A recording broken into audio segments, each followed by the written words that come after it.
9. Check the radio, pit crew is far from slow. The lights no longer yellow. Ready, steady, go. Crank it up. Oh, it's racing. Crank it up. Oh, it's racing. Crank it up. Oh, it's racing. Crank it up. Oh, it's racing. In love with the ride. Burning rubber smells real nice. Fuel it up once or twice. Come on, fast is the way to drive. Crowds all on their feet, not one bothered by the heat. Imagine them in the driver's seat. Checkered flag would be sweet. Crank it up. Oh, it's racing. Crank it up. Oh, it's racing. Welcome back, ladies and gentlemen, here to PTM Racing TV, and tonight's showcase here live at Brooklyn, Michigan, and Michigan International Speedway showcase of the Green Mountain Grill Fast and Fun Truck Series. Here and now live on PTM Racing TV, once again here as we get ready down to the show. Hi again, everyone. I am the Crusader, Christian the Chris Driver, and we are now looking on at Brooklyn, Michigan Speedway, 2-mile-long Michigan International Speedway course, where the drivers of 28 will bring the Green Mountain Grill's trucks to life and pour them on with only one thing in mind, and that is to survive and conquer with the best and the brightest out on the track. As we get ready here tonight, presented in part by Green Mountain Grills, we'll start up with our starting lineup. The Marauder James Harris got the fastest qualifying time. Brock Whitehead a solid second.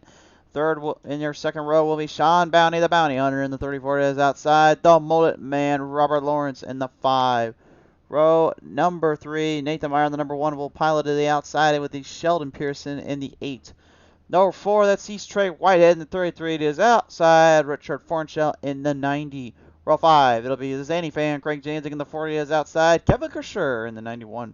Row 6, it is Robert Wynn in the 16. It is outside. Brandon Ball, the B17.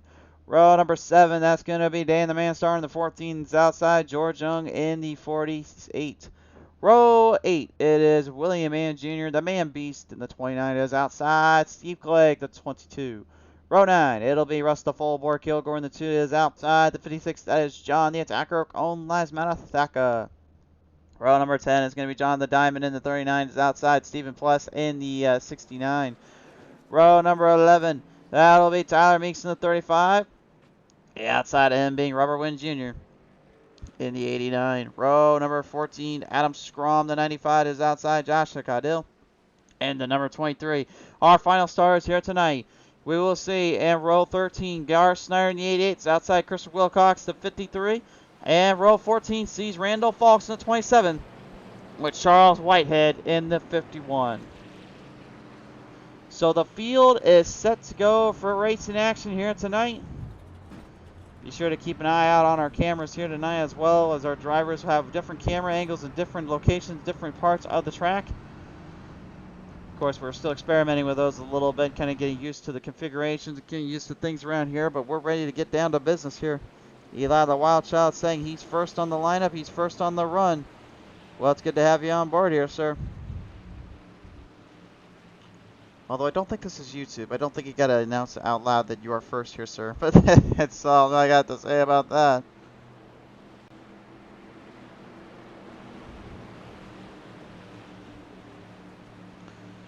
Alright, we'll bring him around town, down to the track zone, into the fight, and into the frying pan we go. Brooklyn, Michigan, about to see some hard racing from the Green Mountain Grill Truck Series. And they've put on a show here before. Some close-cut finishes and some great battles to the line.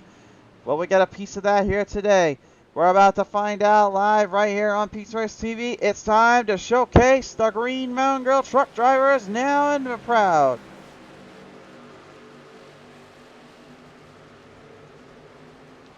No way, no how, knowing how to really get better on the track than really just by putting down laps, 70 laps to the distance here today.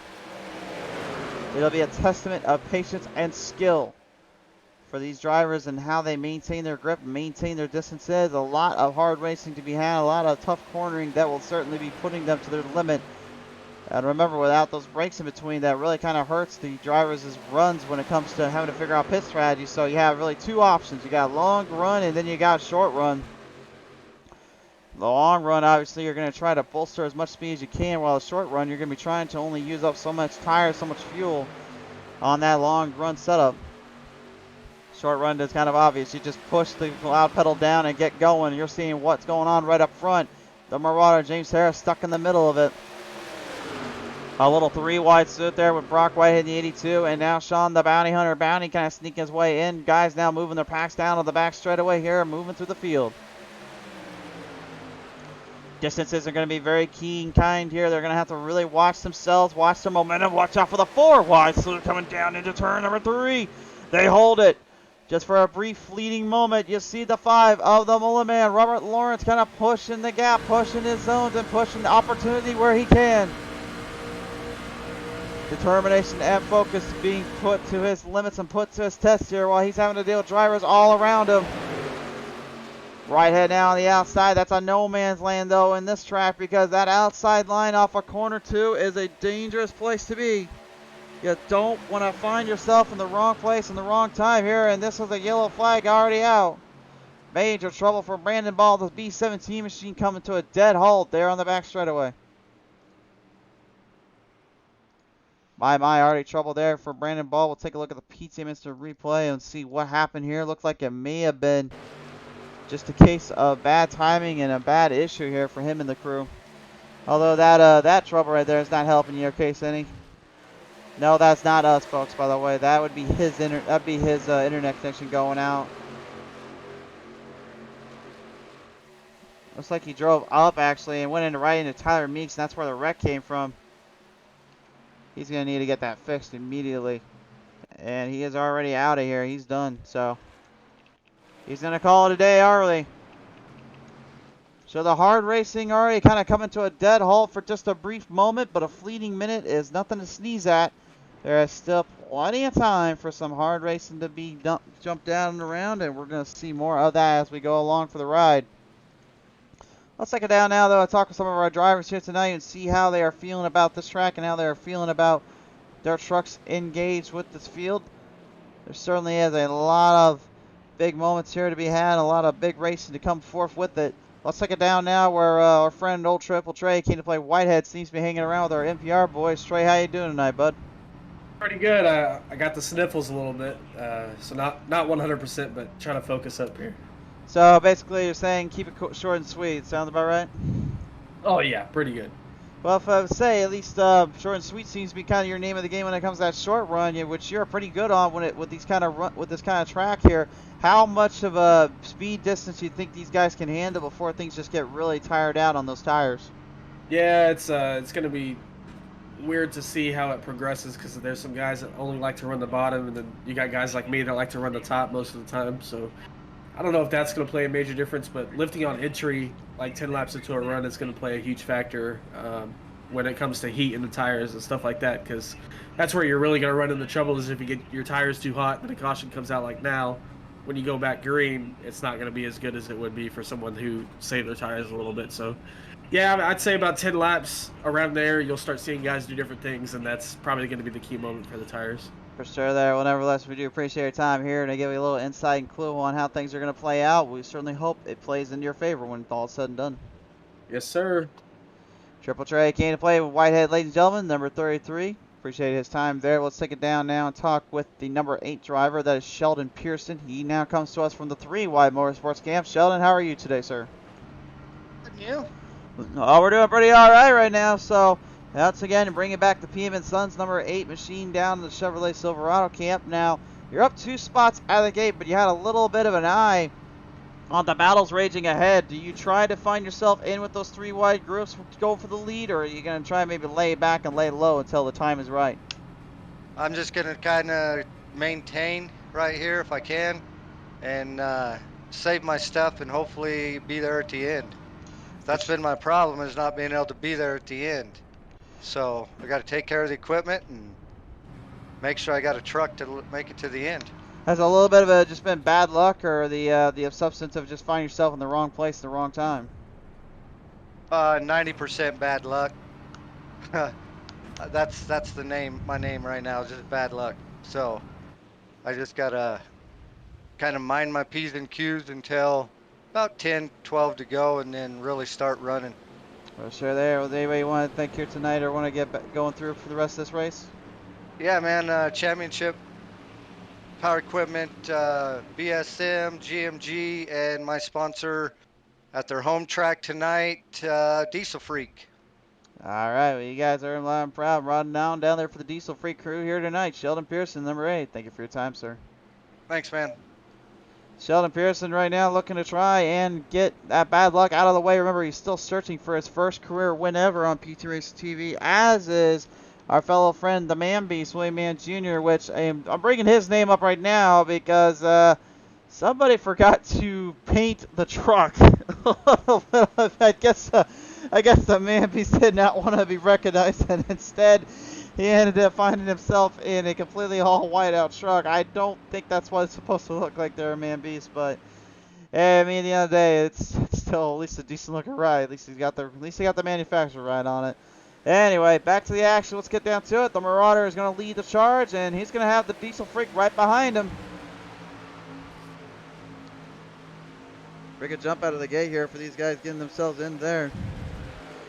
William, the Papa Beast coming on board saying, get out the paintbrush. I do not have any way of doing that there, my friend.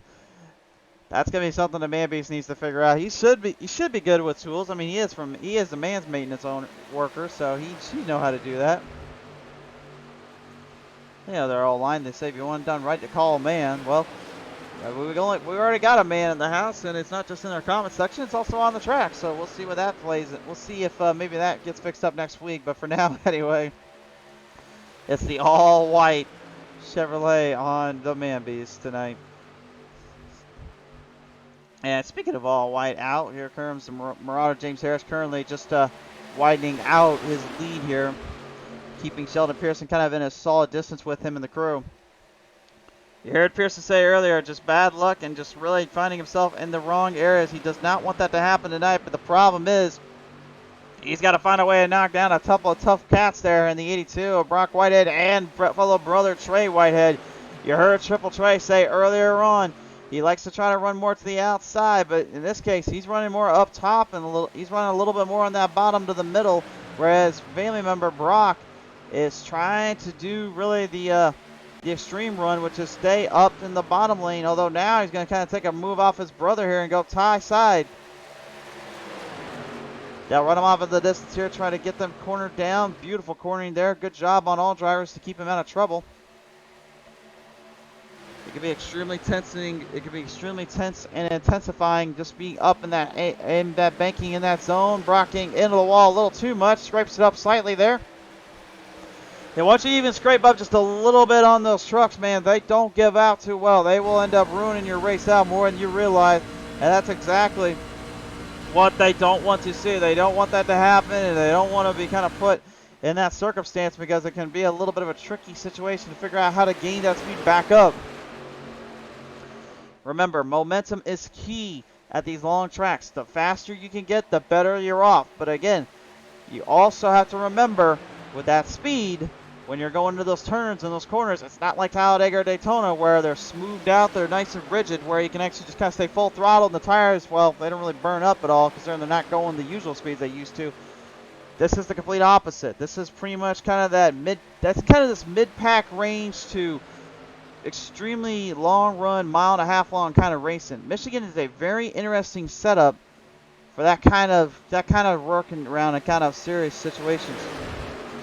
And if memory serves me, I believe we are running on the legacy version of Michigan here tonight, so that means it's even more rigid and bumpy, which can make things a lot tougher out here. And now you see the bounty hunter. He says to the Marauder, I don't care how many prisoners you take, a bounty is a bounty. You are my target. I'm taking this one over. The bounty hunter takes the race lead over for just a brief fleeting moment. Here comes Triple Trey down on the inside zone trying to rock it for the NPR crew. But look at the Marauder cross bomb down to the bottom. 3 wide slopes. Holy, oh my. And if we were going to call that finish right there, that would have been by about 0.003 of a second, the Marauders. How he was able to get ahead of Bounty and Whitehead as clean as he did is beyond me. But boy, oh boy, did he have to dive down in and get that one to stick. Great driving by the Marauder to keep up the distance and keep momentum alive. They'll run him out of turn 3 now, and here comes the 90 at Richard Fornshell. He saw them moving around a little bit. He's like, hey, wait a minute, boys. I want to get on this. He's looking to have a field day up here with the race leaders here while the field continues to pack their way around. The Mullen Man, Robert Lawrence, now pacing his way in with the Champion Fire Equipment number 5, F-150. And for the record, I'm not going to say anything about the manufacturer on Mark, but what he'll have next tomorrow night. I'm going to keep my mouth shut. I will be a good broadcaster, and I'll keep it quiet. But you guys already know what I'm thinking in my head, so I'm just going to leave it at that. 40 at Greg Zanny Van Janzik had a bit of a rough start here with his qualifying lap. Ended up starting in 9th. Now has to kind of move back in position and fight his way up as he deals with the NPR branded number 2 of Rusta Floorboard Kilgore. I certainly guarantee you John Thacker and Craig Forsythe and George Young are happy now that at least Kilgore has finally put on the NPR colors. Which I gotta admit, it definitely looks better with the NPR colors than he usually does with that Rusty Wallet scheme out there. No offense to Kilgore there. In the back of the pack right now, Brock Whitehead, after that little tag he had of the wall protection, got sent back there with George Young and Tyler Meeks as well, while the rest of the field kind of keeps into play. Adam Strom right now in the number 95, looking to try to keep the Tundra's hopes alive here. Only 3 of the Tundras have come onto the track out of the 28 truck field. 27 made the cut. Randall Fox was not able to get the truck out. He told me earlier that he's having some motor problems down there. Could not get the truck to refire or get centered off, so he had to kind of keep it under control and kind of work from there. Pack starting to form here. Maybe guys trying to figure out maybe what's going to be the best line for later on, or if they want to go full long-term run, or they want to go long-term distance. It's extremely difficult to stay in that same field of play, in that same area, when you want to be in kind of a certain line or a certain spot, because again, you're driving so hard on these turns. Those tires just take a beating, more so than usual, because you're driving at serious speeds, upwards of over 190 miles per hour, just from the draft, with the draft in play. And without the draft, you can still hit over 180 plus just on its own. So drafting is a very crucial part of this, but cornering is what saves you from really getting yourself into the worst ends of the worst troubles. 3 wide slip for just a slight glimmer of hope there. John the Diamondback in the number 39, Dr. Pepper Machine, starting to move the chains up slightly here, moving now into 18th, up 1 spot from his qualifying lap earlier on. The best laps, though, are laid down at Burnley, are looking at 39.63. And that number is given to us by, of all people, Triple Trey. He came to play Whitehead. Trey managing to pull off a great number on the old Marauder there. The Marauder, James Harris now trying to keep the Blackstone Management Champion Fire Equipment number 4 ahead of the field. He's going to defend. He's going to block. He's hoping for Trey to stay away from him here. That's kind of funny, though. You got Southern Speed Motorsports, 3Y Motorsports, and NPR kind of represented in the top half at this moment.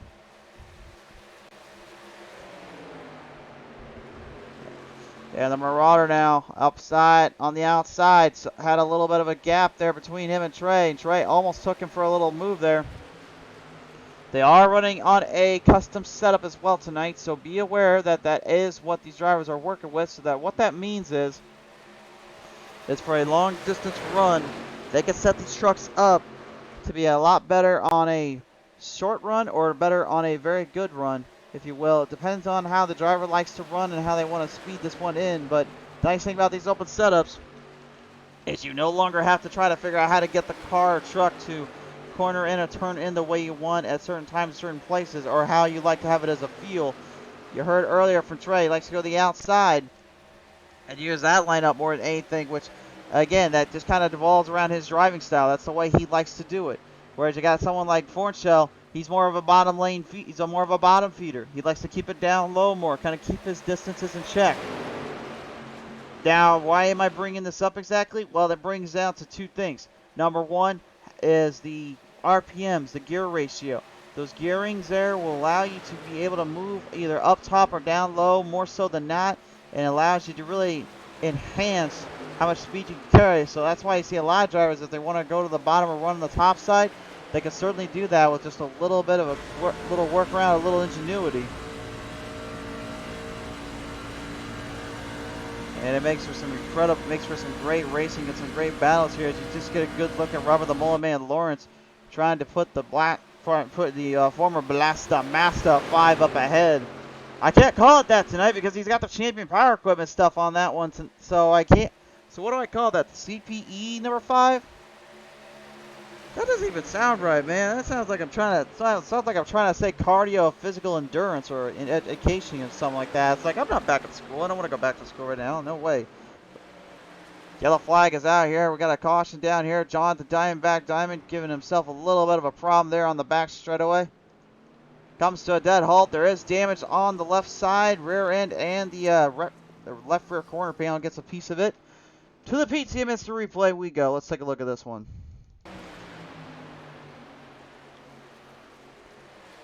Here's another look at it here from out of corner 2. This is what happened here to the 39.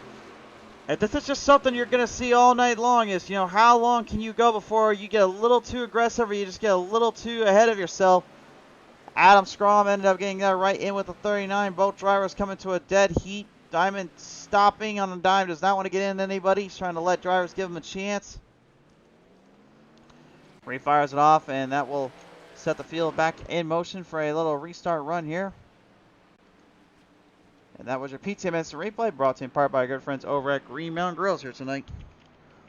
Let's take it down now in time, and it's time to talk with some of our drivers. Let's have a listen in from some of the crews. Hold on a minute. I think before we do that, they're going to head to pit road, so I think I'm going to have to back off and refrain from that. We know as well as anything, we leave drivers alone when they go into pit road, so... Well, while they do that and they get settled back in, we'll cut to a commercial break, and when we come back, there is going to be some more heavy-hitting, fast and fun action here on PTM Racing TV. Tonight's race, ladies and gentlemen, is brought to you in part by our good friends over at Green Mountain Grills. Where you guys need the best fried wood-fired pellet grills on the market, there is only one branded name that is out there you can trust in, and that is Green Mountain Grills. Be sure to look them up on their website at greenmountaingrills.com. Check out their social media platforms at Facebook, Twitter, and Instagram, and see the latest product line for your next outing and your next picnic. There is no better grill and no better time to get one than with the Green Mountain Grills.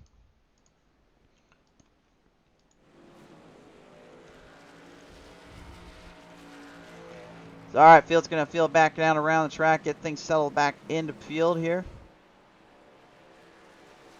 Now you wonder, you know, with the way the distance is and the way these guys are, you know, who is going to start really making some moves here, who will be making mistakes throughout the event. And so far I haven't really seen anybody make any major mistakes or major issues here.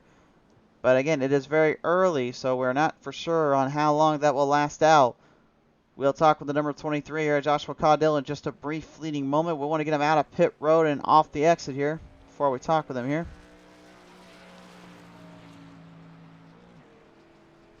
Give him just a brief moment here, and there he goes. He'll come out. Easy about that yellow line, though, but trust me, I've been in that spot before. It's not. You don't want to get black flagged here. All right, here he is, race fans. Joshua Caudill, the number 23, joins us in now, and Josh. Been a bit of a little rough patch for you and the crew out of the start, but at least the truck is holding up and currently up by about 3 spots here. What do you think it'll take, though, to get up to that top 10 level, if you will? Just a little patience in the long run. You know, let these tires wear a little bit. I think we'll be okay. For sure there. Now, I got to ask you, with the way the tires feel and all that, are they a little softer or looser on the starts, or they feel a little bit more rigid the way you guys like to have them? It's a little free at the start, but then it comes in and it gets pretty tight there towards the end of the run. So yeah, it's a little free on the start though. For sure there. Well, nevertheless, though, we do appreciate your time here tonight, Josh. We'll see what happens later on in the rest of this race for you in the Black Mamba machine. I appreciate it. For Mobile Sim Performance, ladies and gentlemen, Joshua Caudill in the number 23. Well, I think it's time we ask the guy that needs to get a paint booth done up on his car here, or truck, I should say. You know who I'm talking about. The man Beast is in town. Yeah, I don't know, man. On my screen, I'm showing the banner, my whole truck, but apparently my banner from the file I downloaded is messing it up. It kind of looks like I didn't pay my paint shop, and I got mugged, and they took it, but you know, it doesn't affect the speed. We're not worried about that. You don't got to see the number, know we're coming up there. Well, the good news is for me is I'm not trying to do this in real life, so I at least know that I can know which one is yours and which truck is yours on the track. But still, if I'm doing this in the real world and all that, I would be completely going at you, saying, you better get a can of spray paint, put that number on there, or I am coming at you for that one. Oh yeah, no doubt. Well, I'd be telling those guys, hey, you want to pay for it? I'll do it. You can paint my truck and I'll ride it. But you know, paint don't affect the speed, so little sloppy start, but we're gonna keep clicking off spots and raise some Dell and praise some heck yeah. Yep, we'll let you just do it from there, Man Beast. Thank you for your time, bud. Oh yeah, man. Thank you, guys. The Man Beast, William Mann Jr., ladies and gentlemen, as he gets back to the action, back out on the track here. Field worked their way around the spots and on the zone.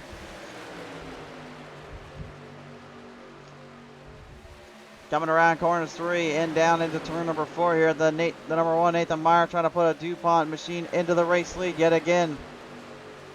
Remember last time he was in the same kind of position. He had a great runoff and a great field day when it came to making some serious headway and points. Got his first win in quite some time back out on PTM Racing TV. He told me earlier today, I'm looking to do it again. He said the only way we're going to be able to do it, though, is to knock these guys off their totem poles and knock them off their little high spots here and make them really work for everything they got. Well, he's certainly doing that and then some here.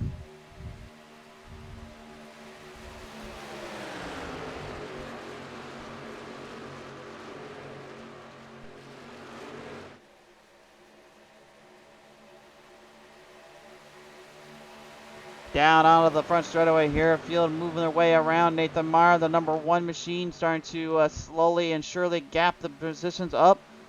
Looking for opportunities when he can to strike and looking for more opportunities where he can to hit it. Christian Wilcox, number 53, kind of moving his way off of turn number 2. Hard run off here. Good positioning for him and the crew here as they start to maintain distance and grip. Kevin Kershaw, the number 91 driver, trying to push his limits up as well, and then trying to go 4 spots into the field, looking for a deeper lead for the win. The aerodynamics of these trucks, at least on this track wise, they will hold up quite well. They will hold up to a good distance and amount of speed, but the travel wise, I would say is going to be their toughest dealing with here tonight, because they have to ensure that they not only worry about how the speed comes off on those tires, but they got to worry about how their drafting line kind of gets into effect later, as we got one into the wall there for a brief moment. That looked like that was the 91 of Kevin Kershaw. Smack dab in there, and unfortunately Sheldon Pearson was the recipient right behind him, so now he loses a little bit of ground from it. You don't want to lose too much momentum again. We've mentioned it before, and we're going to keep mentioning it all day long. The momentum is key. Without that, you cannot work your way to the front. You cannot work your way around the track as well. The best way I can explain it, think of those next-gen Cup cars. Remember what you saw there, and I talked about it all the time here. Without that draft and that speed and that package there, the cars were pretty much kind of caught in a bit of a rough ride. You couldn't get anything to move up too much. You couldn't get anything to really work around at full potential. However, because they were more in that pack racing mentality and style, it made for a unique situation where you had to learn how to increase your runoff and increase your drafting potentials, and then find time to really make a way around the cars and around the drivers, and avoid trying to get too much damage up on your machines. Although even with the damage of the machines, it still seemed like they could hang in there pretty good with all things considered. It was just a matter of that steering ratio you had to worry about. Speaking of steering ratio, I don't know how the heck Greg Zaney-Janzik is already back into this fight, but he's already up in the top half. He's fighting it out here right now for third, and Nathan Meyer, his teammate, is right up ahead of him, so you just know drafting is becoming a big factor for him in there.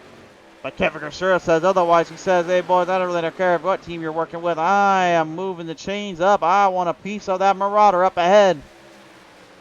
James Harris says, you have to win this season. He told us earlier today. That's been waiting on him. That's been literally his mindset all season long. He said he is tired of being second fiddle to anybody out here. He wants to become the best again. He won the season championship 2 seasons ago, and since then he pretty much kind of had a little rough patch there. He's come up second multiple times in the season championships for the Cup Series, which he said is his main goal and priority, but he wants to still prove he can get it done in the trucks. And speaking of getting it done in the trucks, here comes that big white truck coming up ahead. The Man Beast is on the attack. I think he's saying it's time for the little man slam, boys. And he is driving the wheels off that thing and putting everything to full use and good work here. And if I didn't know better, honestly, I would have thought this is kind of that, this is these kind of next-gen pack racing. These guys are getting up close and personal with one another, maybe more than I think they realize. There's a lot of drivers pushing in, so more than usual here. The rest of the field kind of packed back to the stack here. There's a lot of ways to get moving around the track here, and a lot of ways to get moving through the corners. But again, how much can you do before it's just not, where you don't really have too much time to dig down there? Watch out for Steve Clegg, number 22, Green Mountain Grill driver here, as he is starting to move the chains up. He started back in 16th. He's now in 13th, ahead of the bounty hunter, Sean Bounty. Bounty, though, maybe trying to lay off a little bit out of the gate here. Maybe trying to give himself a little bit more breathing room. It's something that he's told me earlier that even he strategizes ahead of anything. He doesn't like to get too aggressive out of the gate. He kind of likes to be more under control, more fiddling around with the speeds later. He always said that his toughest part about trying to hang in with these guys is knowing that they are going to be faster than him on the short run and on the long run if he's not careful. He says he almost has to be kind of dead perfect when it comes to being with these, when it comes to racing with these drivers and really taking them on. Wilcox, though, the former winner here, the new season opener winner, if you will, back at Daytona. He's moving the chains up as well. He's up 21 spots from where he was at earlier on. But you can see the truck starting to fade slightly here. Maybe trying to get a little help from the Zany fan, Craig Janzik. Janzik and him obviously not on the same team, if you will. But in this case, I think he's going to put bygones against bygones and obviously work to help out the Southern Speed Motorsports crew. But in this case, he's like, well, you're not really on my team right now, so I'm just going to jump ahead and keep it going here. I don't want nothing to do with this. Can't blame him there. I wouldn't be trying to worry about anything other than just running my tail end off and getting the best I can out of this track and out of these trucks.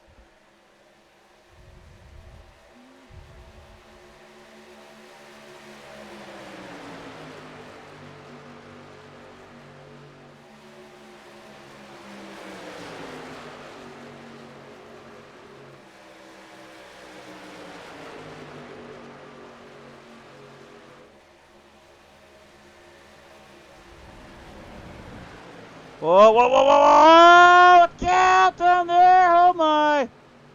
Whoa! Robert Lawrence goes for a ride and a half there, and the number 5 we're going on the front straightaway. Looked like Lawrence and Kershaw are having all sorts of problems down there, and the next thing you know, it's a big mess down on the front straightaway, and we had just reached halfway point as well.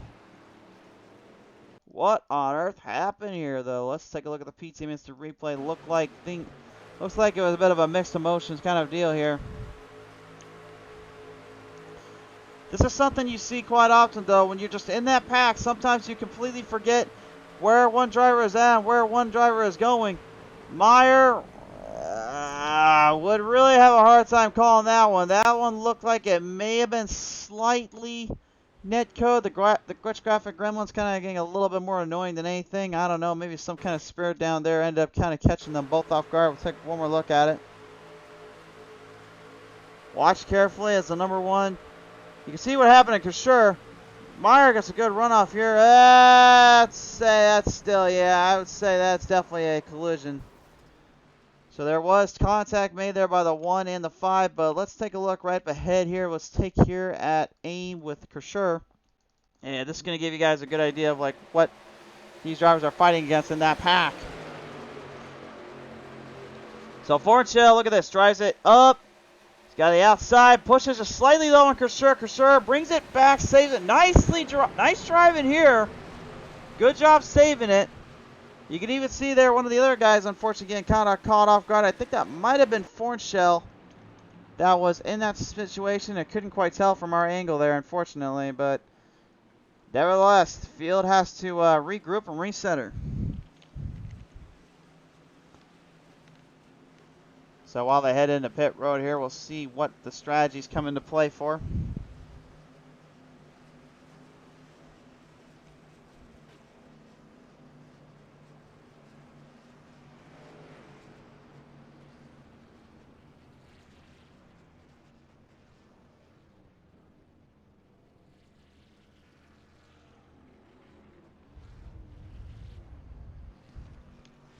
If I haven't already said as well, Mama Beast in the house here tonight. Great to have you on board, young lady. Did not try to forget you or any of our guys here and gals. Obviously, we'd love to hear from you folks. So if you do want to, please feel free to comment down below and subscribe as well on our Facebook and PTM Racing TV, as well as as on Facebook here.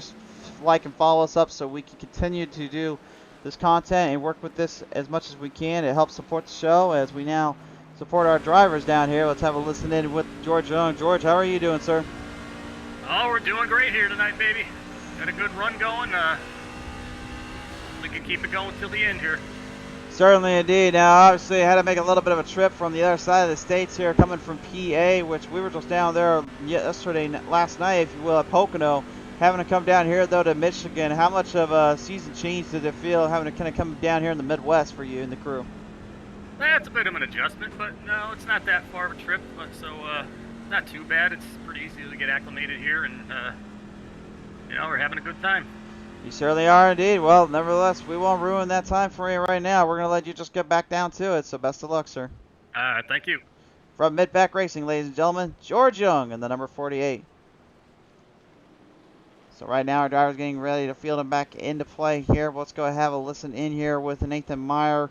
Yeah, I got a feeling like Nathan Meyer right now from Ovalston Performance certainly has had a lot of run going his way, but he's also found himself in the wrong place, the wrong time. Meyer, what happened there coming on that front straightaway?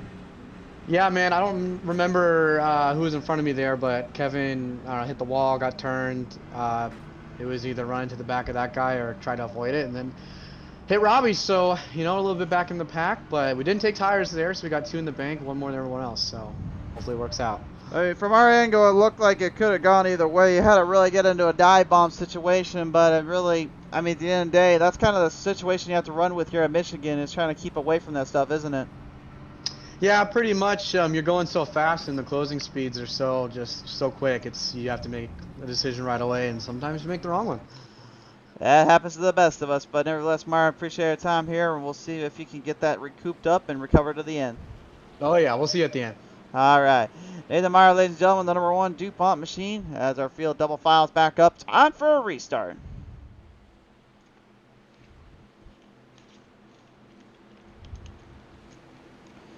So field marching their way around out of the turn 3 down into turn 4 this time by. We're going to have about 32 laps remaining on the restart. Past halfway and just about halfway to more to go. Here we go now, coming off for the front straightaway here. Line them off, bring the green. Let's go racing.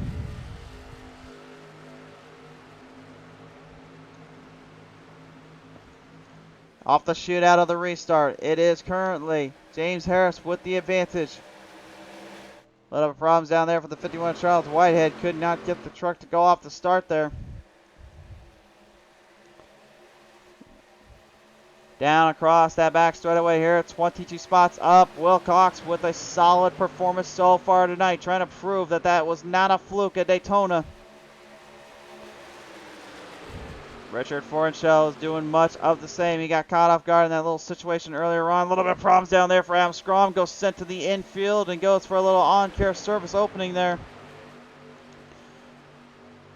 Oh, a little bit of a bump and run from the 40 of all things. Janzik got right into the back there of Fornshell. And Janzik, I guarantee you, knows that Fornshell does not forget too often, and he'll remember that one quite much. But look out below. Here comes the man beast. It's time for a little man slamming down here into turn 3.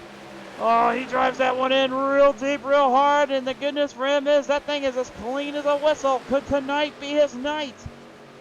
He loves these big tracks. He loves these stakes and these kind of runs. He knows these are the tracks that he can hang with them on, and he is doing everything he can in his power and then some to get up with the field. But he's still a good chunk away from the Marauder, James Harris. There is still a gap of over a half a second between him and the crew.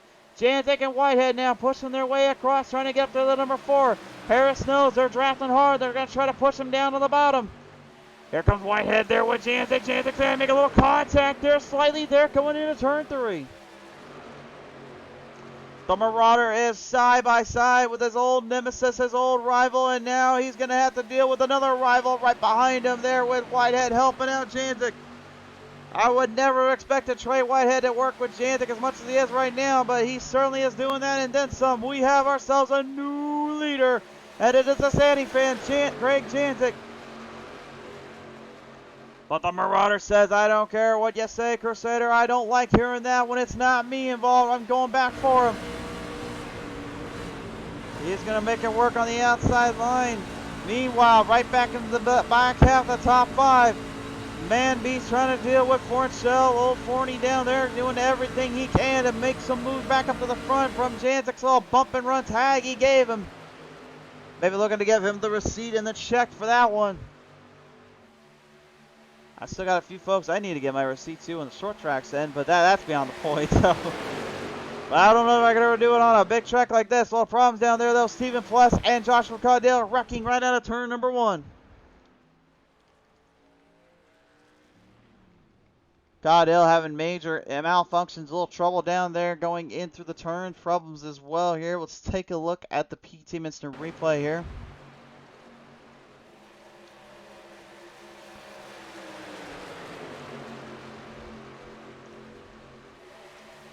We're going to look at this here and watch Caudill. He's kind of stuck in that pack zone as well. Once again, a little 3-wide salute there. You can see Stephen Tire Pless there in the 69 making some moves off. 4-wide salute and, well, this time I guess the shoe's on the other foot for the 8, but unfortunately, Caudill gets the worst end of the stick here. I really could not tell from that angle if it was maybe Pearson getting a good runoff and just good charge, but did not find himself in the best spots. Take a look at this here. Again, this is a 4-wide salute and just a little slight tab there. Just a slight corner exit off, and Pearson ends up just catching Caudill by the slimmest of margins, unfortunately. What a tough break there for Joshua Caudill and his crew. Obviously not the way they want to play this one out. It is kind of that situation awareness, though. You find yourself in the wrong place at the wrong time, and it can get pretty tricky down there. Let's take a lesson in now. We're going to go ahead and talk down here with our camps here and see how everyone is doing. We're going to go ahead and bring in from Southern Speed Motorsports. We're going to bring in Brockhead. It's Brock Whitehead now onto the charge. And Brock, currently at the moment, you had a solid performance up front, battling it out with Brother Trey as well as the Zany Fam and the Marauder. But now you find yourself in kind of a little bit of a rush job because of a little smack in the wall. How tough has it been to get back up to the field? Yeah, it's been really tough. Wilcox has been talking me through it. He said just kind of chill out and ride around, people burn them up, and that's kind of what happened. And then amazing pit job on my pit crew. I don't know how we've gotten back up here, but pit strategy is coming to play too. We're gaining spots on pit road, so. You certainly are indeed. Now as we're rolling in on about 24, 23 laps remaining before this one kind of comes to a close, what do you think it will take to finish this one out on the top level? Save tires, and I think they're gonna wreck some more, so I'm gonna watch out for that. I'm gonna fast repair down because I got in the wall earlier, like you said, how to use the fast seek, and so yeah, I'm gonna watch out for the wrecks and try and save my tires as much as I can. For sure there. Well, nevertheless, though, it is appreciated coming on board here tonight, Brock. Best of luck and wishes for you and your crew. Thank you. Brock Whitehead, ladies and gentlemen, old Brockhead in the Southern Speed Motorsports camp. Trying to maybe make a change and make a charge up, looking for another W here on PTM Racing TV. Hasn't been there in a little while, so you know he would love to change that. Well, we'll now talk down here with, in 3Y Motorsports, the number 95, Adam Scrum. And Adam, you've had a bit of a field day marching your way up to the front, but you've also had a little bit of a field day trying to stay out of trouble. What's been going on down there for you and the crew? Just got a little loose there in turns 3 and 4 and lost up all the good positions I had made up there, so just trying to fight my way back now. For sure there. Now, I got to ask you, if you go down to the end here and go down to the wire, do you think this truck has enough to kind of get up in that top 5, top 10 half, or what do you think this one's going to play into? I think if I can make up some good positions here and maybe catch another caution, I can definitely march my way up into the top 10. Got a good truck underneath me tonight. For sure there. Well, nevertheless, though, appreciate it coming on board here tonight. Best wishes of luck on the rest of this race. Thank you, man. And no, folks, that's not us trying to do a little light show on him there. He's having some little troubles down there. Unfortunately, the Gritchcrafter Gremlins are trying to take him down to the depths of motorsports hell, if you will. All right, we got 24 laps remaining on the restart. And right now, all the colorful cars and trucks out here are certainly looking pretty good in their own way, but I will say right now those schemes probably have no match for what lies ahead, obviously, from the run we have coming up, because again, these things can get damaged up real quick as fast as they were doing, and there certainly is a lot more time left on the clock. Only the best survive around these parts, though. Which one will it end up being?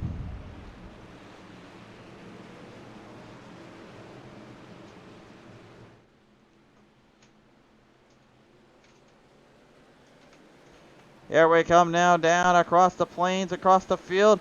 It's time for a restart. We're back underway. The Green Mountain Grill restart zone coming to full effect here, and the Marauder James Harris uses all of it and then some.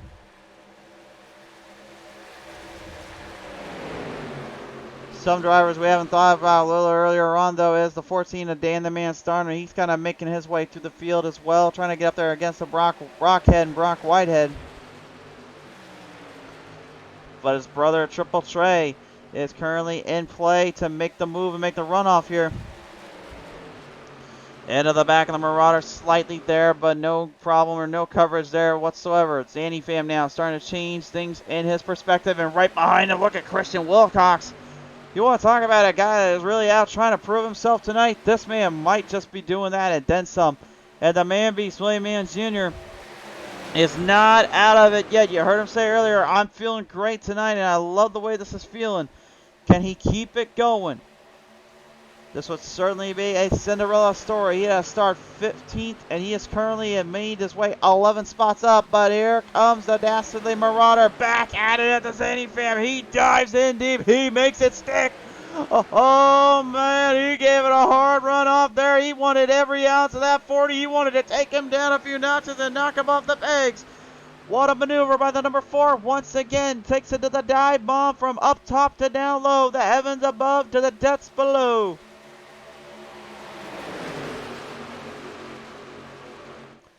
Into a 3 wide tandem salute. Here comes the 91 Kevin Kashur now moving his way back in it. Kashur found himself earlier on in a bit of a rough plot, in a rough place, and a rough plot. Now looking to fix that up with a charge and a runoff from these guys. Dan the Man Starter, though, doing everything he can to kind of hang in there. Oh, no, no, no, no, no. We got trouble down there. We got major trouble. Harris involved. Big wreck there coming off. Trey Whitehead involved. William Mann Jr. is involved as well. A huge wreck ensues and major malfunction and problems going down there for the drivers. And, well, whatever was all white on that thing's now all blacked up. I'm surprised it's not black and blue, but good Lord, what a tough break there. Oh, my, what happened here?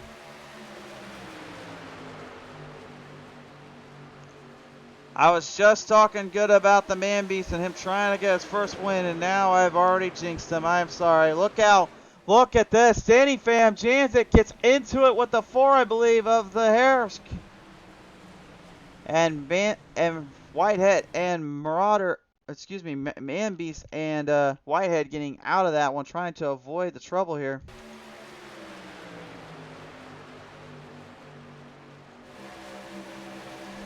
Watch this. Watch carefully inside. Hard run. There it is.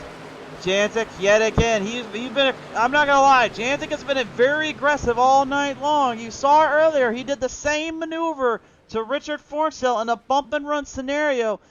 Harris was able to avoid spinning 2 completely out.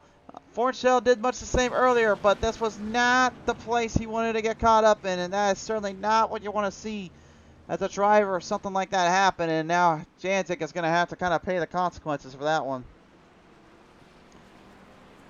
Whoa, whoa, whoa. And that now just completely rearranged everything and then some. And Tyler Meeks is going to be your new leader off the restart here. Janzik is being told he can stay in the top 3. I don't know what they will do with the flag here, if they will give him a black flag for that, or if they will tell him to go to the back. I cannot say for sure. I think he's going to be able to stay out. They may end up talking to him after the race. Hard to say. Well, we'll take it down though and talk with the Freedom Mullet Racing crew, and of course, then when you talk at mullets, you're talking about the man. You're talking about the mullet man. Here he is, Robert Lawrence, now on the call here, and Robert, you're now back in the spot you qualified in, but the madness just keeps happening all around us, doesn't it? Yeah, it's either in front of us, behind us, right around us. It's chaos. It seems to be. So I decided to not go down, take my last set of tires, and hopes that run a few laps, have more chaos, and I have fresh tires and everyone doesn't.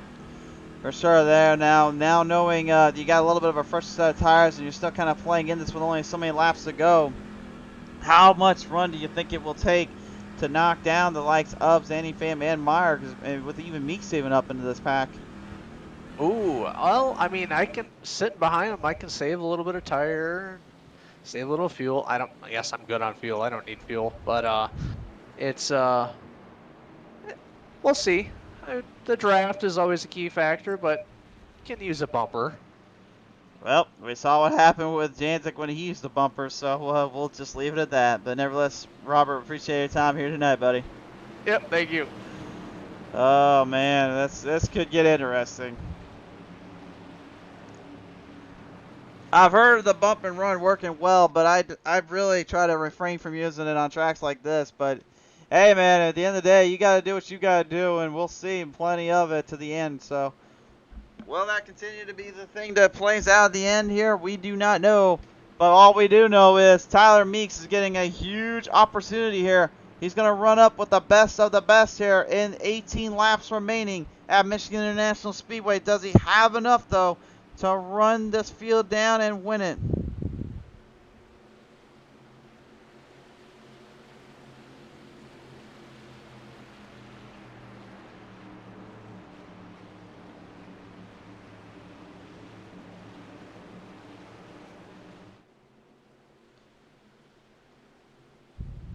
They'll take it out and around the track and bring it back to the green flag.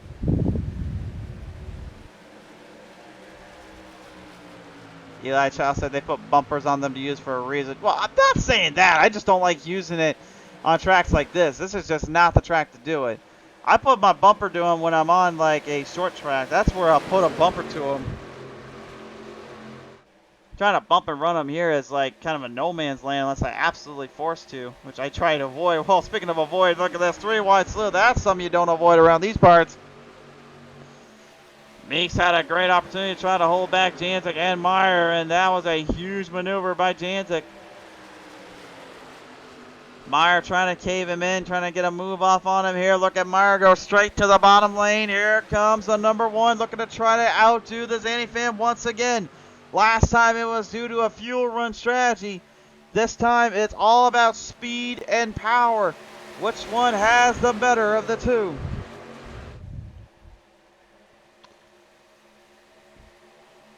Riding him off down to the back straightaway here. Everyone looking pretty good here except for Sean Bounty. Crowning, crashing right down the back straightaway. Gets turned off the backstretch.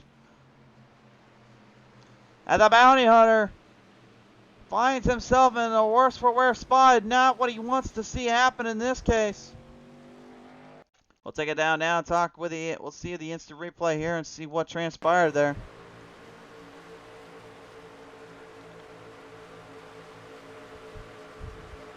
Had a great run here off on the back stretch. Our Joan Cam giving you a good look at it, but Adam Scrum, just the slightest tap into the wall and then the slightest tap to get off it, ends up sending Bounty for the ride.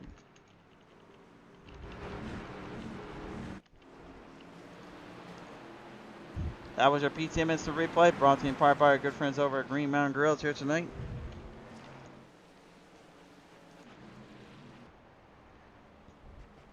Well, things just keep getting weirder and weirder, to say the least. They just get more wild by the minute. It's hard to really call a winner in this one because we really don't even know. But we'll take a down now talk with a couple of drivers that are maybe looking for another win or their first win. This one right here, though, is looking for a second win of the season. Christian Wilcox here in the number 53. Wilcox, right now, if I had to give an award for impressive showings, I would say moving your way to the front, I would have to give it to that one to you, bud. Say again. Just say that one more time. Sorry, I didn't hear you. I said if I had to give you an award for the most impressive showings here tonight, I think I might have to give it to you, considering you had to move up 21 spots here tonight. Yeah, I had a rough qualifying. I had a fast car, but I ended up wrecking in qualifying, just being a little too aggressive. So I've had to fight from the back. But some good strategy and a good long run setup has put me into contention to possibly win this race tonight. It has indeed. Obviously, I know you're trying to show to everyone that this was not a one-time deal back in the season opener at Daytona, but for a track like Michigan, it certainly is kind of becoming more of a strategy-based pit lane, and as well as a speed kind of position. How much of that really is going to boil down to these last 10 laps here when you get to it? Tire fall-offs really been happening around 12 to 15 laps, so I still think I have on new tires right now, so I think I'll have enough to maneuver and hopefully stay up front. We're going to see. There's some fast trucks out here, but I'm going to try to stick around and show the 53s for real this season. Well, we'll see if we can get that done and then some here, but Wilcox, appreciate your time here, sir. No problem. Thanks. The number 53, Christian Wilcox here, taking a little time to talk with us here, there, and you can just tell by his voice and his course there, he is dead set and dead focused on maintaining himself and control here tonight.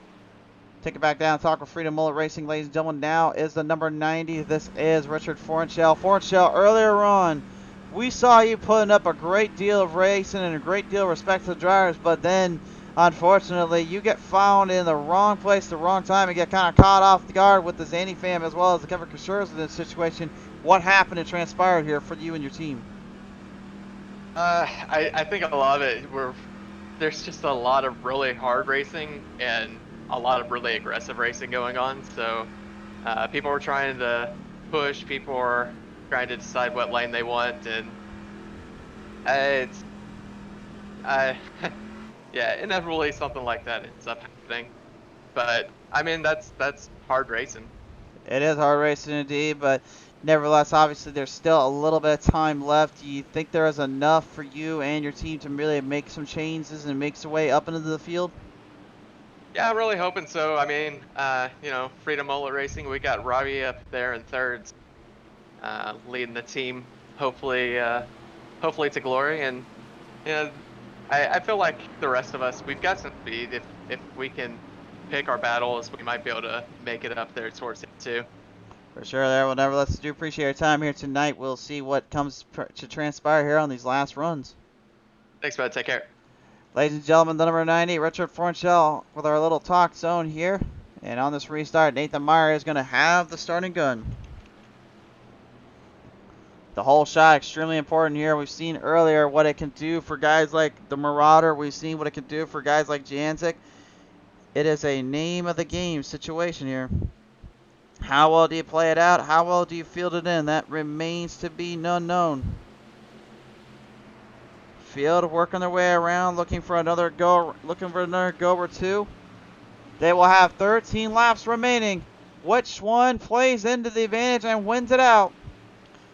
This could be their final restart. It could be their last chance to win. Here we go on the restart. It's go time for the Green Mountain Grill Fast and Fun Truck Series.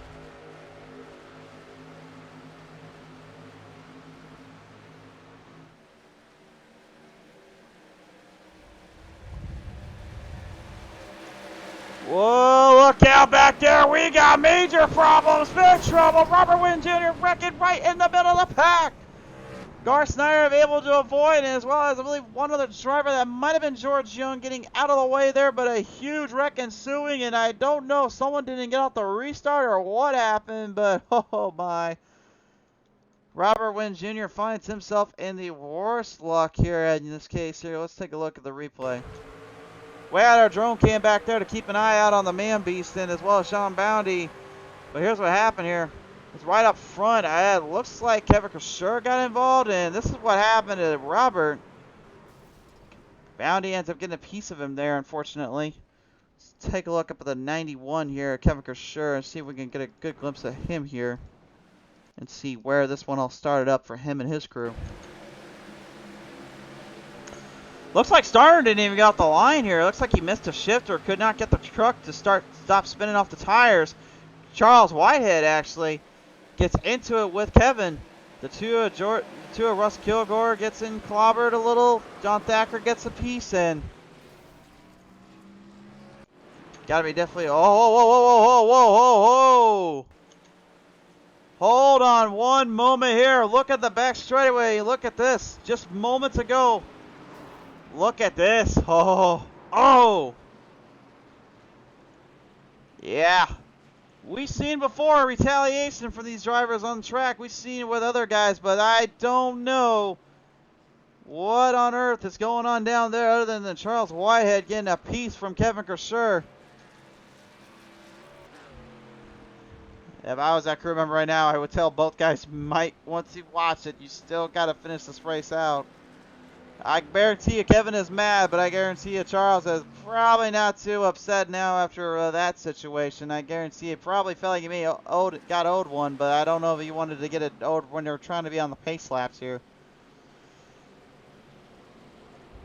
Controversy and drama unfolding here on PTM Racing TV.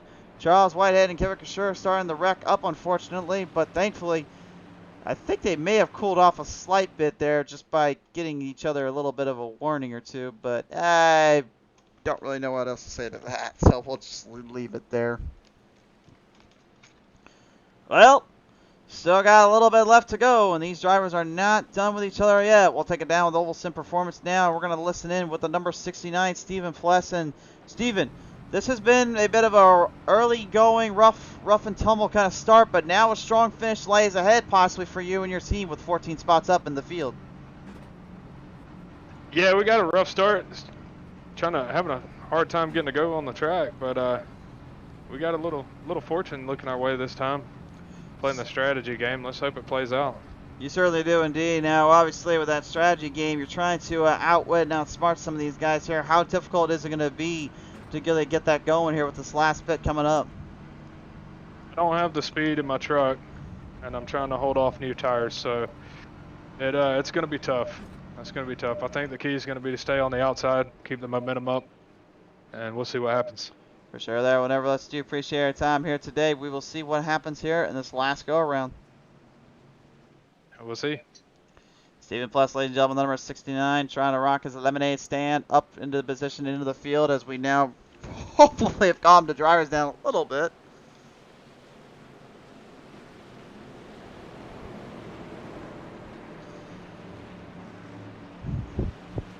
Well, Eli, what you said earlier about those bumpers being on there for a reason, yeah, they're definitely on there for a reason, but, yeah, it can also be used for other reasons, and I think we just got a good glimpse of that and then some.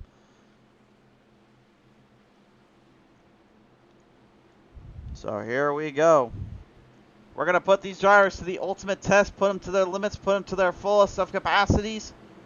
The field will work in with 9 laps remaining, and right now Oval Sim Performance is the guys to beat in the team zone. Nathan Meyer and Janzik once again the top 2 in this to win it, but Christian Wilcox is not out of it yet, not done with these guys just yet. Neither is Tyler Meeks. 2 guys you usually don't hear about too often in the pack. They're trying to show the veterans up, and Brock Whitehead still looking for another W in his young career with Stephen Pless, trying to resurge himself and re-align himself with the field and this track. Well, who will be able to master and outgrow the track here in the race? We're coming back to the restart. It's time to go.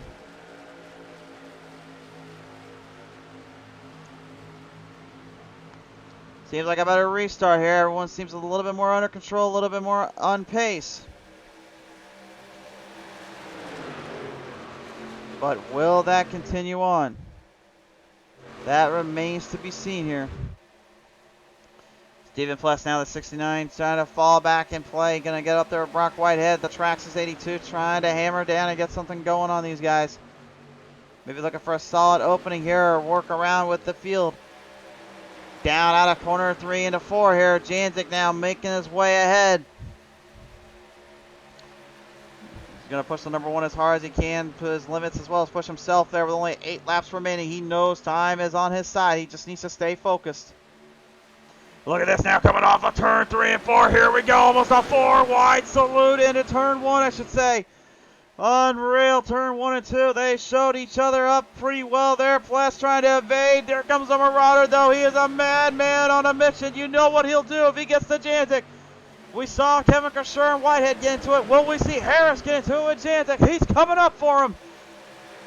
This is what we call in racing a full throttle assault, and it is being delivered at Michigan right now. This is impressive, to say the least. He's pounding the gas, putting everybody in their place, trying to get around every single one of them. He doesn't care where anyone goes. He just wants to lead. Shades of Dale Earnhardt, shades of Rusty Wallace, shades of all the greats, the Bobby Isaacs, the Richard Eddies, of all them. He has given everything he's got to the limit and then some. Dan the Man Starter, though, going to be a bit of a block off with the Pew Springs number 14 F-150. He is now kind of the gatekeeper to get to the rest of the field. They are going to march their way off with only 6 laps remaining. Oh, this could get interesting down here. They'll wind him off out of turn number 1. Here they go yet again. Here comes the 4 down below, and he's right below the Zanny fan. Will he get into him? He doesn't care if he bumps him, probably. Jantic trying to escape. He knows he's in trouble if he gets anywhere near that 4. Harris trying to get on him. The number 1 in Meyer is caught in the crossfire, and down below to the 3-wide swoop for the race lead. Harris goes in, dives it up hard, goes for the run, and the Blackstone Mitch Chevrolet takes the lead. Now he's going to have to play defensive and block the field off. Wait a minute, problem down there for John Thacker. He's in the grass and opens up his own lawn care service, but gets it refired off. Oh, but right ahead again, Harris gets a piece of it. Harris is wrecked again. Unbelievable. Huge wreck ensuing. Jantic's involved in this one. Jantic has wrecked out as well. Oh my goodness. Oh my goodness. What has happened? We need to take a look at this one. Watch it from the start. What the heck happened here? Harris gets into it again, but was it the same driver? Oh my goodness, it was. Watch this. Jantic catches him again. Jantic got the number 4 twice in one sitting. Harris, give him credit's due. He did not put a bumper to him or anything like that when he caught him. Jantic, though, just caught a little too much of Harris and unfortunately finds himself in the worst end of the worst opportunity. Hard racing at its best, but at the same time, maybe at its craziest. Jantic gets him. Look at Starner. Gets into the 40 and gets him another piece there. And even his teammate Brock Whitehead, oh my God, he got set into the fence and sent to the shadow round for crying out loud. Brock Whitehead completely tore apart and completely thrown into the fence, into the grassy plains. He had no idea that was even coming. Here's the instant replay on his onboard camera.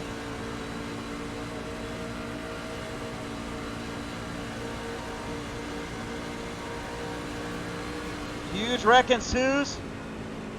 Big wreck. Can't get out of it. And gets sent out of here. Oh, fence doing its job catching the driver, obviously, and not letting him get out of here. But what a huge stunner. And a huge shock, to say the least. Damaged badly on the 82 and damaged up on some of the other guys right now. I'm just stunned. I'm completely stunned right now where this race is going, what is lying in take. We have no idea who the heck's going to win this. We just know it's a green-white checker coming up. You guys be in the comment section and talk and have a field day with this one for all we care. We have no idea what is going to happen on this restart. We have seen it all tonight.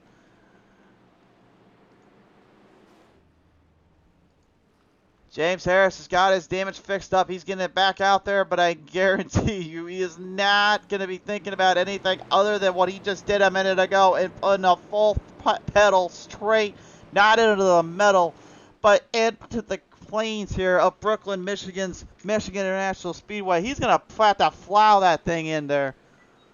Oh my gosh. They will field him back around. This is not the time to go to the bathroom. This is not the time to take a little break or something from racing. This is looking to be an absolute stunner of a finish coming up. Someone is going to win this. We're not bringing any drivers in. We need to let these guys remain focused and calm because this could get interesting and this could get wild up pretty darn quickly.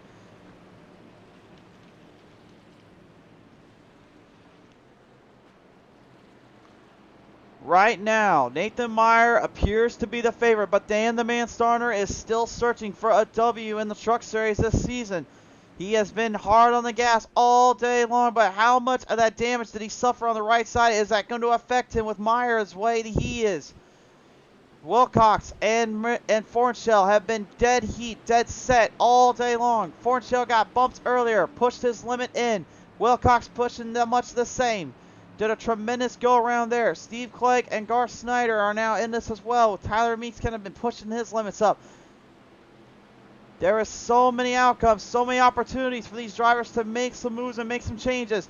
Really, anybody in that top 10 with the draft and a maneuver can take this one home. But which one will it be? The green-white checkered is going to come out.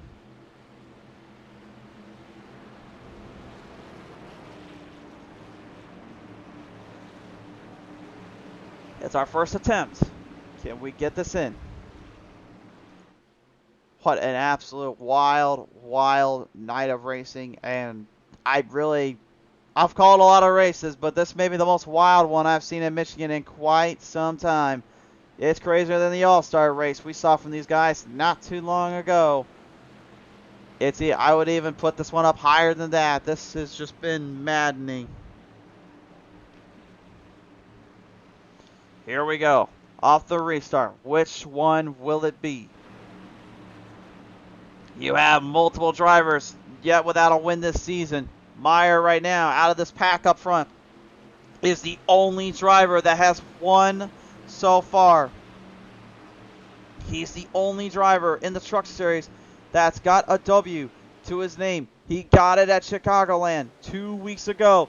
Is it time for him to pull another one out of his hat to the green flag? We restart him off. And out of the gate, look at Fornshell. He just drove it straight in up below Starner. Starner's damage may be too much for him. Fornshell is going to get the runoff here. Tyler Meeks will follow from behind. The draft is going to be the big factor to taking down Meyer. Meyer knows he's got to get a jump on him quickly. Wilcox on the outside. 3 wide, solo down the back straight away they go. Steve Clegg now intervening as well. Might have a chance to pull off a W for the Green Mountain Grill crew. Here comes Meeks to the inside. Tyler Meeks. All of a sudden now the momentum shifting his way, but he'll have to get some help here because Meyer is running off from a 4 wide solo down the front straight away. Sean Bounty, Garth Snyder, and Steve Clegg all in between. 3 wide, wrecking him off of turn 1 though. Fornshell, Meeks, and Wilcox crash him out. Meyer's left all alone, but here comes Sean Bounty. The 34 now getting some speed off the draft. Can he get him? Meyer's trying to evade him. Meyer's trying to get away. Snyder's right in next to it. Can Meyer get enough run into the corner of 3? He's going to need all the help he can get. Bounty's going to give him everything he's got here. They'll run him off into turn 3 and 4. The number 1 trying to hold on to the inside. Bounty goes low. Now has to go high. Meyer trying to hold up just one more time. And he's going to do it by half a truck length to the finish. What a race. Woo! Oh, unbelievable. What a wild, wild night of action and a wild race, to put it nicely.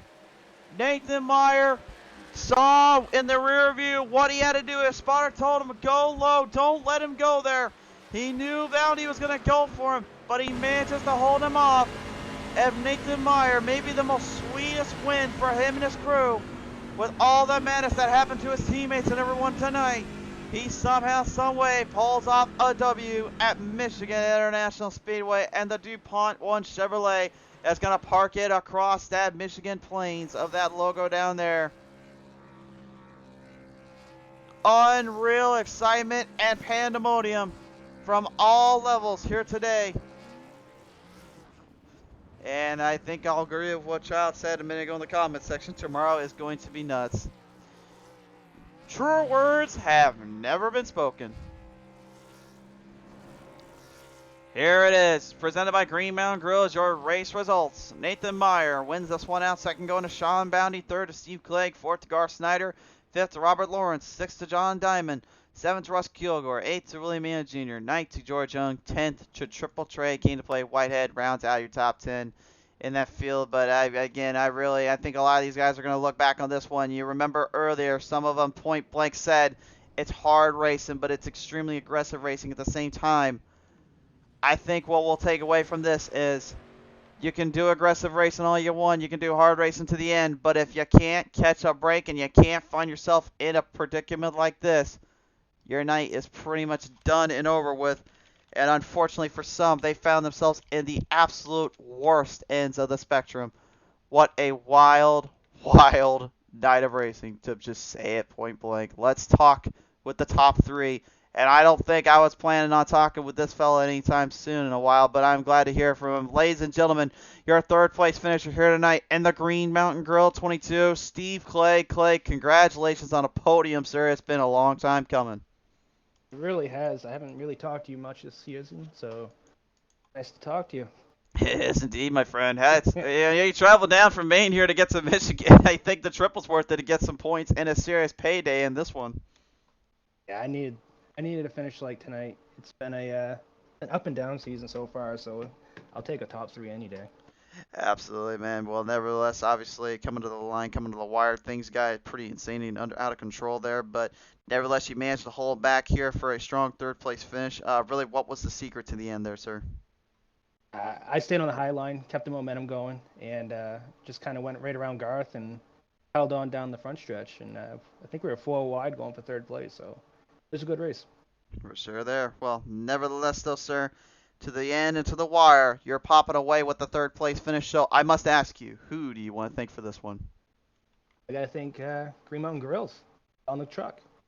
You know, I get to race it and have a good finish, so maybe I'll talk to James and keep racing it. I was about to say, you might want to keep that thing. It seems to be working down there for you, so. Yep. All right, Clegg, appreciate it to have you tonight, man. Congratulations. Well earned, sir. All right, thank you. Ladies and gentlemen, your third place finisher here tonight, Steve Clegg in the number 22 Green Mountain Grills machine.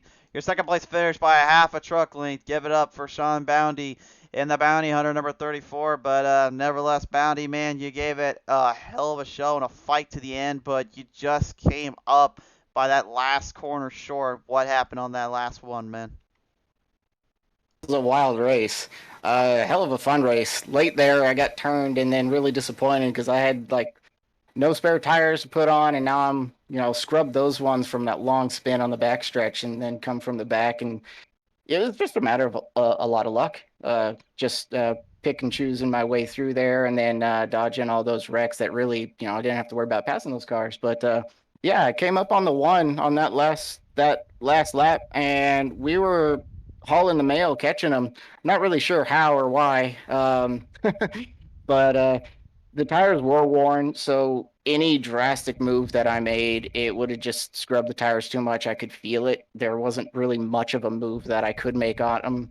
If I got above him, then I'd just kind of run it into the wall tight. If I tried to dive it in below, I'd have to lift, and he'd still get by if I didn't hit him. So just kind of babied it home in second, and if I could get a draft, then I could. If not, I was happy to finish where it was, all things considered, how my race went.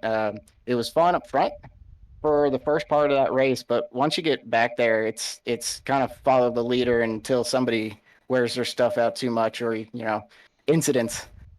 For sure there. Well, nevertheless, still, but I mean, really, I don't really know what you could say about this one other than just an absolute peak performance for you and the crew in a solid state, to say the least, here tonight. Who do you want to thank here tonight for the second place finish to the end? Yeah, gotta thank you guys for putting on the show. The Green Mountain Grills, awesome sponsor, awesome products. Go get one. If you don't, you ain't eating right. For sure there, Bounty. Appreciate your time here, man, and what a finish for you and the crew. Yeah, thank you. Ladies and gentlemen, the bounty hunter, Sean Bounty, and the number 34 machine. And, well, the next driver we're about to bring in, I think, may have a field day with us in this chat because this one, this could definitely be probably his biggest win yet. Ladies and gentlemen, your second time winner of the season and the number 1, Nathan Meyer. And congratulations, first off. What a charge you had to hold off. You had to hold off pretty much everybody on that last one, and it looked like coming to the wire, one of those 3 behind you were going to get you, but they ended up wrecking through turn 1, and the next thing you know, you got Bounty just literally coming right up on your rear. You go down low and defend him. That was a lot of work to do, I bet, for you and the crew. Yeah, man, I told you when I was 22nd, 24th, I was like, I'll see you at the end. And, you know, it happened. I definitely didn't have the fastest truck. I think James did, but we all saw what happened there. And then I thought I was done after running into him, getting some damage. But, you know, sometimes it's better to be lucky than good. It certainly is, indeed. I know you were definitely giving it everything you had and then some, just making sure you stayed in line and in play. You didn't want to give out to anyone. You didn't want to let anyone just take this one away from you. That simple and that easy. But you really, if I had to give an award for just really just keeping it clean for the most part all day long and doing what you had to, you certainly did that and then some, sir. Yeah, man, thanks. Yeah, besides that one incident where I was really just trying to check up, kept it clean, kept fenders on, and we're fast enough to win. For sure there. Well, nevertheless, though, sir, I mean, you gave it all that and then some, and you're walking away with another W and a victory here in the season. Who do you want to thank you for that one, sir? Yeah, I gotta thank you guys over there at PTM, Green Mountain Girls putting it on, Champion for also throwing a big part of it, and thanks to my teammates for helping me out there at the end. For sure there. Whatever, Les Meyer, appreciate your time here tonight. What a show and a season it has now been for you and your team. Yes, sir. We'll see you next week. Absolutely. Ladies and gentlemen, Nathan Meyer, in the number 1, your race winner. A big, big thank you to the friends over at Green Mountain Grills. If you need the best wood fire pellet grills in the market, check them out, greenmountaingrills.com. And a big thank you to everybody that tuned in. We certainly hope you enjoyed it. It was a wild, wild run to the very end from start to finish. So from all of us here at PTM Racing TV, thank you again. Tune in tomorrow night, our last race of the week before we take a Thanksgiving break. It's with the Champion Power Equipment Cup Series. We will see you very, very soon. Thank you for tuning in.